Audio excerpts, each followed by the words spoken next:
Morning students, welcome to BINT YouTube channel. ये जो lecture है ये हमारा BBA and BCA first year के लिए है। बीबीए में सब्जेक्ट का नेम है fundamentals of management and BCA में है प्रिंसिपल्स ऑफ मैनेजमेंट। इसमें प्रीवियस लेक्चर में हमने मैनेजमेंट के बारे में डिफरेंट कॉन्सेप्ट्स किए हैं कि management what is management, management is science, management is art, profession, उसके फीचर्स क्या होते हैं, इंपॉर्टेंस क्या है, उसकी सिग्निफिकेंस क्या है, रोल क्या है, ये सारे हम प्रीवियस लेक्चर्स में अपने टॉपिक कवर कर चुके हैं। हम अपने जो लास्ट लेक्चर हमारा था उसमें हमने कॉन्ट्रीब्यूशंस से स्टार्ट किया था कि हमने मतलब डिफरेंट ऑथर्स ने क्या क्या कॉन्ट्रीब्यूशंस दी है in the evaluation of concept of management. उसमें हम F.W. टेलर की कॉन्ट्रीब्यूशन स्टडी कर रहे थे जो उन्होंने साइंटिफिक मैनेजमेंट के टर्म्स में दिए हमें। साइंटिफिक मैनेजमेंट के टर्म में देने का है उनका ही is known as the father of scientific management. F.W. Taylor यानी फ्रेडरिक विंस्लो टेलर, जिन्होंने प्रिंसिपल्स दिए थे 5 अपनी बुक में प्रिंसिपल्स ऑफ साइंटिफिक मैनेजमेंट जो 1911 में पब्लिश हुई थी। इसमें इन्होंने डिफरेंट वेज बताए थे जिसके थ्रू वर्कर्स को हम प्रेशराइज किए बिना हम उनसे काम कैसे करवा सकते हैं, कैसे प्रोडक्टिविटी को इंक्रीज कर सकते हैं और उन्हें जॉब सेटिस्फेक्शन भी मिलेगा और साथ ही साथ वो कॉपरेशन से भी काम करेंगे मैनेजमेंट के साथ। उन्हें किस तरीके से मोटिवेट किया जाना चाहिए, किस तरीके से सिलेक्शन किया जाना चाहिए, ये 5 प्रिंसिपल्स उन्होंने डिफरेंट दिए थे कि हम अपने पुराने तरीकों को छोड़कर साइंटिफिक बेस के अकॉर्डिंगली अपने मैनेजमेंट के वर्क्स को, अपनी ऑर्गेनाइजेशन के वर्क्स को किस तरीके से कर सकते हैं। आज हम करेंगे different techniques of scientific management की। उन्होंने प्रिंसिपल्स तो दिए हैं लेकिन वो किन टेक्निक्स पे बेस्ड है वो सारा आज हम अपने इस लेक्चर में स्टडी करेंगे। तो first technique Taylor has given is time study. Time study में क्या है कि उन्होंने पहले डिफरेंट ग्रुप्स के इंडिविजुअल पर्संस के किसी काम को कंप्लीट करने के टाइम को नोट किया, देन उसके बाद उसे एक एवरेज निकाली जो एक स्टैंडर्ड टाइम उन्होंने बनाया कि एक जॉब को मतलब फिनिश करने के लिए, कंप्लीट करने के लिए स्टैंडर्ड टाइम इतना लगता है, मतलब एवरेज टाइम इतना लगता है जिसमें सब लोग कंप्लीट कर पाते हैं। उस बेसिस पे वो टाइम निकालने के कारण उन्हें एक स्टैंडर्ड टाइम पता चल गया कि जिसके अंदर अंदर कोई काम खत्म हो जाना चाहिए। तो इसमें इस स्टडी में उन्होंने क्या कहा है, this technique measures the amount of time taken by a workman having specific skills and knowledge to perform a certain job. जिनके पास स्पेसिफिक स्किल्स हैं या स्पेसिफिक नॉलेज है किसी पर्टिकुलर काम को करने के लिए, वो कितना टाइम ले रहे हैं उस काम को करने के लिए, इसमें ये नोट किया जाता है, ये स्टडी किया जाता है। It helps the manager to determine the standard time taken to complete a particular job. In time study method, every element of the job is studied in detail. For this, worker with average ability and skill set is selected. कि average जो होती है skills उसके basis पे select किया जाता है, ना कि जो superior होता है उसके बेसिस पे नहीं करके जो average skills निकलती है, average time निकलता है उसके बेसिस पे एक टाइम फिक्स किया जाता है कि किसी जॉब को कंप्लीट करने का ये स्टैंडर्ड टाइम होगा। Then a supervisor observes the worker and measures the time taken by the selected worker with the help of a stopwatch to note the accurate time. Standard time के बाद normal condition में worker से काम करवाया जाता है और supervisor एक स्टॉप वॉच की हेल्प से ये मतलब आइडेंटिफाई करता है कि उसने कितना एक्यूरेट टाइम लिया है उस काम को करने में। It measures the time taken by a standard worker to do a standard job. In this way, a standard time is fixed to a particular activity. अब उन्होंने एवरेज निकाल दिया, उसके बाद नॉर्मल कंडीशंस में काम करवाया गया। जब उन्होंने टाइम नोट किया, एक्यूरेट टाइम प्रॉपरली हमारे पास आया, तो वो स्टैंडर्ड टाइम हमारे पास आ जाता है कि ये स्टैंडर्ड टाइम है जिसमें एक नॉर्मल मतलब वर्कर जो हमारा है विद स्पेसिफाइड स्किल्स वो कितने टाइम में काम कर सकता है। Taylor emphasized that by conducting experiments, observations and analysis, a fair day's work can be calculated, keeping in mind an average worker. Average worker को माइंड में रखकर कि हमने किसी extraordinary person के या worker के बारे में बात नहीं कर रहे, हम ordinary people with ordinary skills की हम बात कर रहे हैं कि average worker कितने टाइम में कोई काम करेगा, उस बेसिस पे एक fair day work कैलकुलेट किया जाता है। And for this purpose, the formula given below can be used. Purpose के लिए जो फॉर्मूला यूज हो रहा है वो है fair day work is equal to standard time into working hours. कितना स्टैंडर्ड टाइम उसने लिया है मल्टीप्लाई बाय वर्किंग आवर्स, मतलब जितने वर्किंग आवर है किसी मतलब फैक्ट्री में या इंस्टीट्यूशन में काम करने के उससे मल्टीप्लाई करके फेयर डे वर्क निकाला जाता है, कैलकुलेट किया जाता है कि एक दिन में एक एवरेज वर्कर कितना काम कर सकता है, ये हमारा टाइम स्टडी हमें बताती है, जो फर्स्ट टेक्निक है साइंटिफिक मैनेजमेंट की.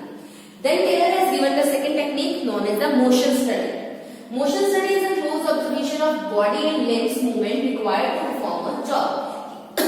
Sorry, कि एक जॉब को करने के लिए एक जो नॉर्मल पर्सन है कितनी मूवमेंट लेता है, मूवमेंट ऑफ बॉडी, मतलब कितना एक जगह से दूसरी जगह पर काम कर रहा है, एक ही जगह पर उसे डिफरेंट प्रोसेसेस में जाकर काम कर रहा है, मतलब या फ्लोर वाइज काम कर रहा है, मतलब हर उसकी रूटीन, उसकी मूवमेंट नोट की जाती है, उसका मोशन नोट किया जाता है कि कितना मोशन रिक्वायर्ड है और कितना अननेसेसरीली वो मूव कर रहा है या वो अनयूटिलाइज्ड है, वो सब नोट किया जाता है, आइडेंटिफाई किया जाता है.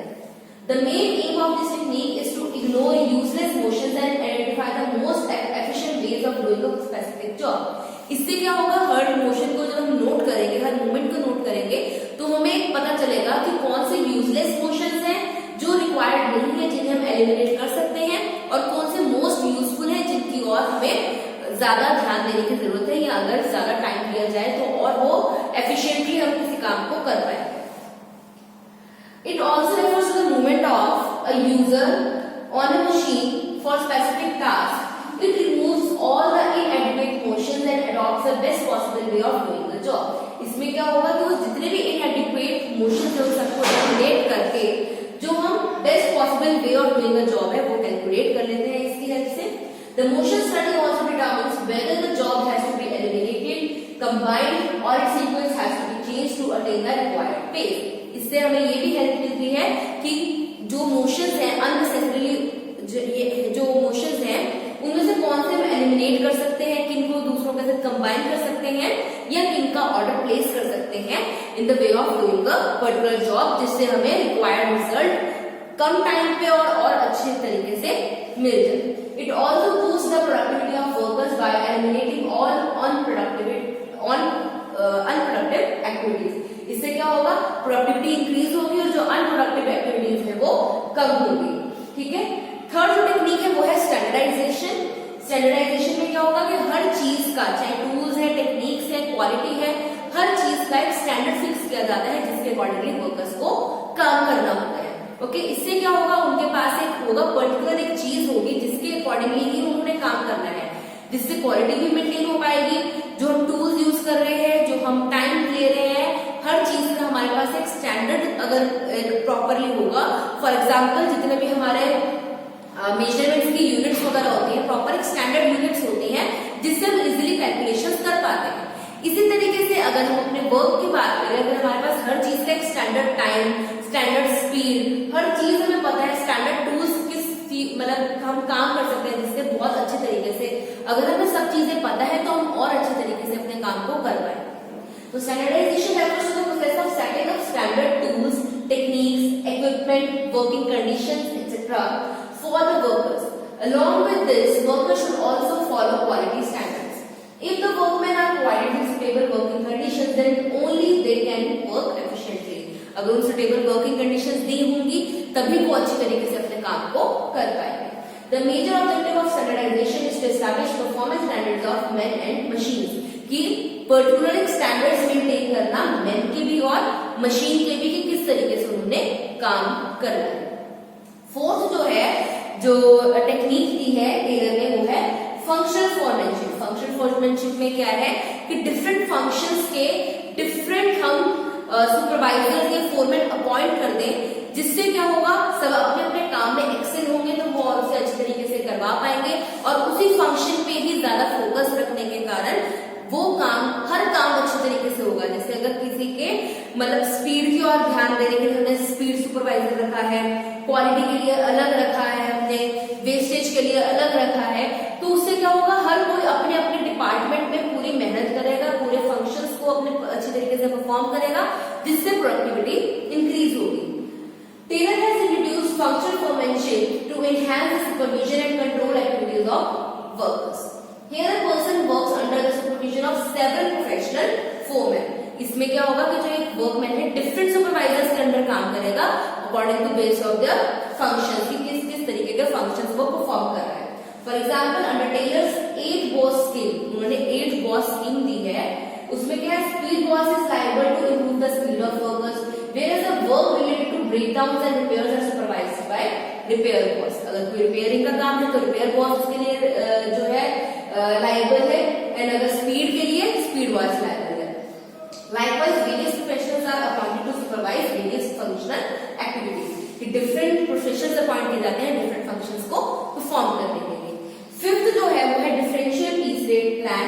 इसमें क्या है कि जो वर्कर्स हैं उन्हें उनकी प्रोडक्टिविटी के अकॉर्डिंगली पर पीस के अकॉर्डिंगली मतलब वेजेस दी जाती है. जितनी ज्यादा एक स्टैंडर्ड फिक्स किया जाता है according to on the basis of their observation कि फॉर एग्जांपल अगर एक आउटपुट एक दिन में 100 की अगर लिमिट बनी हुई है तो अगर कोई 100 से ज्यादा प्रोड्यूस करेगा तो उसे उससे ज्यादा का piece rate, for example 5 rupees per piece आपको 100 अगर आप पीसेस या 100 प्रोडक्ट्स आप प्रोड्यूस करोगे तो 5 रुपीज पर पीस के अकॉर्डिंगली बनेंगे. अगर 100 से ज्यादा करेंगे तो 7 रुपीज पर पीस के अकॉर्डिंगली मिलेगा. 100 से कम करेंगे तो 3 रुपीज पर पीस के अकॉर्डिंगली. मतलब डिफरेंट वर्कर्स को उनकी परफॉर्मेंस के बेसिस पे डिफरेंट रेट देना, पीस रेट देना, जिससे उनकी प्रोडक्टिविटी इंक्रीज कर सके इन द वे ऑफ मतलब बोथ फेज में, पॉजिटिव भी और नेगेटिव भी. नेगेटिव होगा तो आगे से वो पॉजिटिव की कोशिश करेंगे, पॉजिटिव है तो वो और आगे बढ़ने की कोशिश करेंगे. इसमें क्या लिखा है? This is the wage payment method introduced by Taylor. In this method efficient and inefficient workers are paid different rates. जो एफिशिएंट वर्कर्स हैं उन्हें अलग मतलब पे रेट के अकॉर्डिंगली पेमेंट होती है, एंड जो इनएफिशिएंट है जिन्होंने according to up to mark productivity नहीं दी है, आउटपुट नहीं प्रोड्यूस की है, उन्हें उस बेसिस पे पेमेंट मिलती है. The most efficient workers are paid higher rate as compared to inefficient or less performing workers. The payment made to worker is based on the number of pieces produced, that is per piece rate. जितने वो piece produce करेंगे उस basis पे उन्हें payment होगी.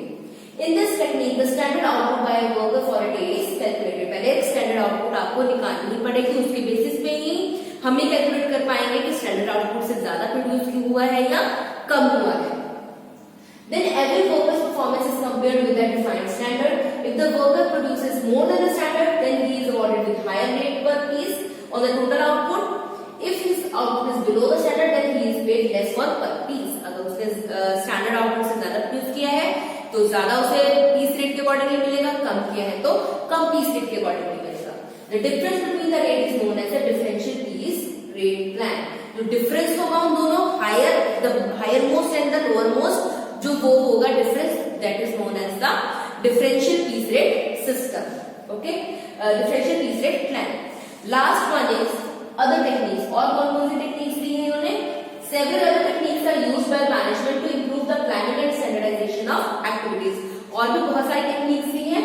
These techniques can be instruction card for workers, guide rules, graphs, charts, etc. इन सभी veg से भी हम वर्कर्स की परफॉर्मेंस पे चेक रख सकते हैं, क्योंकि अकॉर्डिंग टू टेलर, जैसे हमने पहले भी पिछले लेक्चर में भी पढ़ा था कि जो टेलर की जो थ्योरी है वो बेसिकली वर्कर्स पे ही है, पूरी बेस्ड उसी पे ही है कि वर्कर्स ही कंट्रीब्यूशन करेंगे प्रोडक्टिविटी में अगर उन्हें अकॉर्डिंगली वर्किंग कंडीशंस प्रोवाइड की गई जाए, साथ साथ उन्हें हर तरीके की फैसिलिटी भी प्रोवाइड की जाए. तो इससे क्या होगा? प्रोडक्टिविटी इंक्रीज होगी तो ऑर्गेनाइजेशन को भी इन द एंड बेनिफिट ही मिलेगा. तो ये डिफरेंट टेक्निक्स की जो टेलर ने दी थी ये हमने स्टडी कर ली है. 6 की मतलब 5 तो नहीं थी, अदर्स में हम मतलब यही है कि चार्ट, कार्ड्स, ग्राफ्स वगैरह इनके थ्रू भी स्लाइड रूल्स के अकॉर्डिंगली मेजरमेंट होती है जो वर्कर्स का वर्किंग. तो आज इतना ही. नेक्स्ट लेक्चर में हम Henry Fayol he is known as the father of management. दो अलग अलग है. Taylor is known as the father of scientific management and Henry Fayol is known as the father of management. अब हम अगले lecture में अपने हेनरी फ्यूल की कंट्रीब्यूशन स्टडी करेंगे कि उन्होंने कौन कौन से प्रिंसिपल्स दिए, उन्होंने कौन कौन सी टेक्निक्स दी है. तो तब तक आप इसे अच्छे तरीके से रिवाइज कीजिए. कोई प्रॉब्लम हो तो उसे आप पूछ सकते हैं. That's it for today. Thank you. Have a nice day.